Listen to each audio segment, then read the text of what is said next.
What's up everyone, back for another beer review, and today I'll be reviewing a beer from the Samuel Smith's Old Brewery, and they're out of Tadcaster, North Yorkshire, England, over in the UK, and this is their Winter Welcome Ale, and this is the 2022-2023 release. So this is a winter warmer that comes in at 6% alcohol by volume, 23 IBUs in the time of review.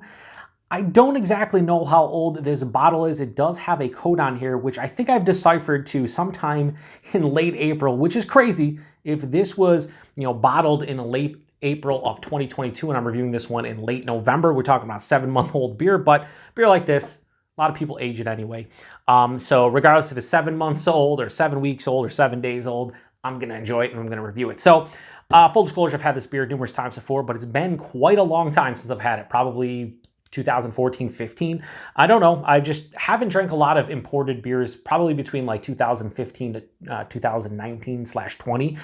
So I'm going to try to do a better job going into 2023 of reviewing some imported beers, especially English beers and English ales. There's so many good ones. So anyway, we'll read the little spiel here, and then we'll get into this review. I'm reviewing this one as the first holiday themed beer of the month of December 2022, and I thought it was appropriate. It's called Winter Welcome Ale, and yeah, winter's already been here in the Buffalo, New York area. We've gotten a lot of snow already. Anyway, so it says on the back here, this seasonal beer is a limited edition brewed for the short days and long nights of winter. The full body resulting from the fermentation in stone Yorkshire squares and the luxurious malt character, which will appeal to a broad range of drinkers, is balanced against whole-dried Fuggle and Golding hops, with nuances and complexities that should be contemplated before an open fire. Well, I'm not doing that exactly, but I am contemplating them as I review it, so kind of similar. Anyway, we'll crack this one open. They always have the foil. I can't remember if they do have like an actual, I probably won't even be able to get this off. Let's see. I don't know. I don't think they have. We'll check at the end. I don't want to sit here and, let's just get into the review and I'll check it at the end with the foil. Anyway, let's make sure I'm not pouring any foil into the glass. So we're using innocent gun glass. It's, I don't know, whatever. I wanted to. I haven't used this in a long time. It might be hashtag dirty glass mafia, but I don't think so. Try to generate a decent head here. Do something like that for now. We do have a decent head, a little bit down the side. I won't cheat this time. A lot of times I cheat and take that first little sip off the side of the neck. Not this time. So yeah, that pours out this very deep, orange color, almost into a copper tone. Pretty good clarity, decent carbonation, about a finger of a very lightly tanned, creamy looking head. Looks beautiful. Looks like just an old school winter warmer. And again, I don't think this has spice or anything. It's just like a little bit of a warming English ale. That's what it is. Skin nose. Yeah. It's nice. The thing is the malt character here is very complex. I'm getting a lot of bready, biscuity kind of malt character. There's caramel, there's toffee. A little bit of like a dried apple. Oh. Almost like a caramel covered apple, but more like a caramel covered dried apple is what I'm getting. Maybe a slight touch of molasses, honey.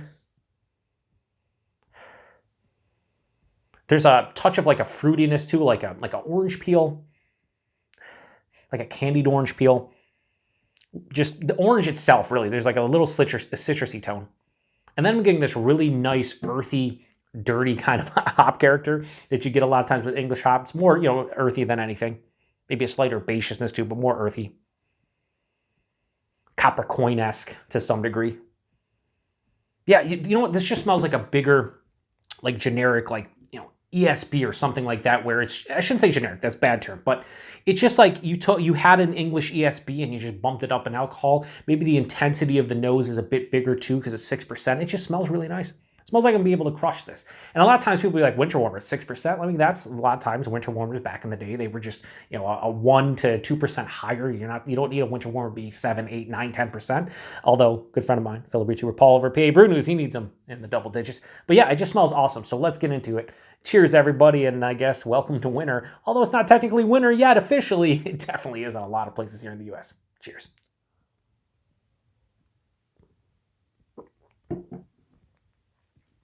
That's just a beautiful. Here's the thing. Before, if you don't really like malty complex to the malt character. But if you don't like malt forward beers, you're not gonna like this. If you're like a haze bro or somebody who loves hop forward beers or loves like barrel aged imperial stouts or pastry stouts or smoothie sours, which I love all those styles. I don't think if you don't enjoy the malt character in beers like this, you're not buying this. And if you are, you're probably not enjoying it. But maybe I could be wrong. If somebody out there who loves hop forward beers, not a huge fan of malty beers, do you pick this up and you enjoy it? I'd love to hear from you. So anyway, let's go body and mouthfeel. Man, body on the 6%. This is a beer where I think they would say, full body, just because this has a bigger body for 6%. This is like medium, a little bit over medium body as a whole. Like it has a nice heft behind it for 6%. The mouthfeel, very spritzy on the palate, but it has such a smooth finish to it that it's not even a harsh carbonation. It's like moderate. But it slides down the palate and through it just so easily. So body, really nice. Mouthfeel, damn solid. So the malt character on this for something, again, keep in mind, 6%. This has a lot of complexities and nuances, like they said on the back of the label. Like they're not lying. Again, I'm getting a lot of like caramel toffee, dried apple. There's a big bready, almost biscuity kind of component, almost like a honey drizzled like biscuit to some degree, or maybe like a honey drizzled like bread, toasty like bread. Yeah, this has a nice like toasted malt quality. All that complexity hits me right at the forefront as it continues on through. I get like it dives in and out, but there's this like candied orange peel, maybe just generic, just like orange in general, like you bit into it, but maybe not like that bitter or that like pithy or zesty. It's not, like when I say candied orange peel, you think it's sweet? Not really. It just has like a slightly sweet kind of orange sensation. And then on the finish, I have this little earthy, kind of, again, dirty, almost copper coin-esque finish, more to, again, the earthy side of things. A mild to moderate bitterness, more to the mild side of things. This has a nice semi-dry finish. So while I think this leans a little bit more, it's malt driven and it's a little bit sweeter, I think you kind of want that from something that is a winter warmer and kind of has the malt complexities this beer does. It's just a very damn solid winter beer.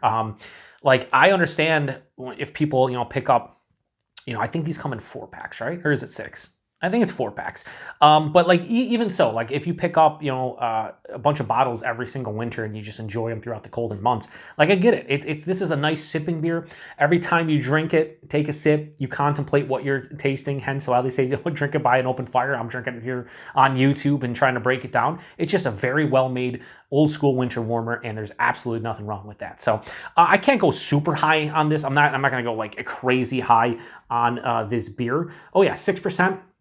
Maybe a slight warming into the chest, very slight, which, nowadays if I taste 6% like on the palate or I get a big warming, I'm like, oh, I feel like this beer, you kind of want that warming. It's cold out, you want to feel a little bit toasty, and I think that this beer provides that. So it's not like it's hiding the alcohol, but I don't really want it to, especially for the style. So anyway, Winter Welcome Ale from Samuel Smith's, the 2022-2023 release. I'm going to give this a high 4 out of 5 and go 4.1. I like it. I like it a lot. And it's been a while since I've had this. And I think I used to rate this like 3.75, somewhere in that range. I don't know. Maybe obviously my palate's changed over the years, but I think I've developed a soft spot for a lot of these classic beers because I drink them and review them and with an open mind and an understanding of what they're going for, I feel nowadays. And I think this just kind of hit me in the feels where, getting into the colder months, and this is a proper beer, and it's a 4.1 out of 5. So yeah, anyway, price and availability, I think I paid like $3 something for that bottle, like $3.29, $3.49. So, a little bit pricey for 11, I think, is this a 355, so this is 12 ounces, right? So yeah, this is a 12 fluid ounce bottle.